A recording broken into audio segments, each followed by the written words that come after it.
children.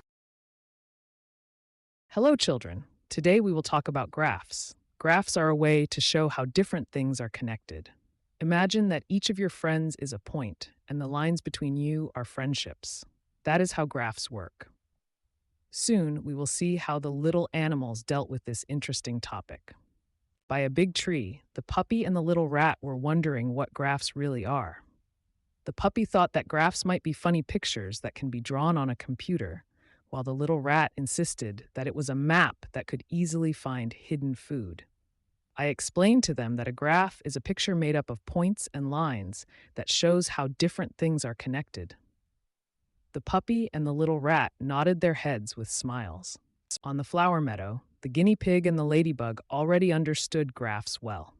The guinea pig told the ladybug how graphs help her check which paths in a maze she has already visited, and the ladybug happily talked about the graph she uses to arrange pages on her new website.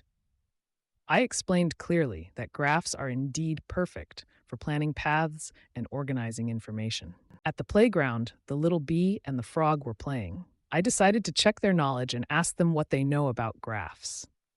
The little bee quickly said that a graph is a drawing with points called vertices, which are connected by lines called edges.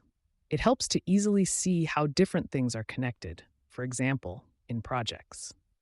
The frog added that graphs help her design mobile applications because they show how a user can move from one screen of the application to another. I praised them for their good answers. Graphs are indeed a very helpful tool for showing different connections and relationships. Let's summarize, children, what we learned today. Graphs are special pictures that show points and connections between them. Thanks to graphs, we can easily see how things are related, such as friendships, roads, or even elements of smartphone applications. Graphs are a very important structure that helps us understand the world around us. See you next time, my dear.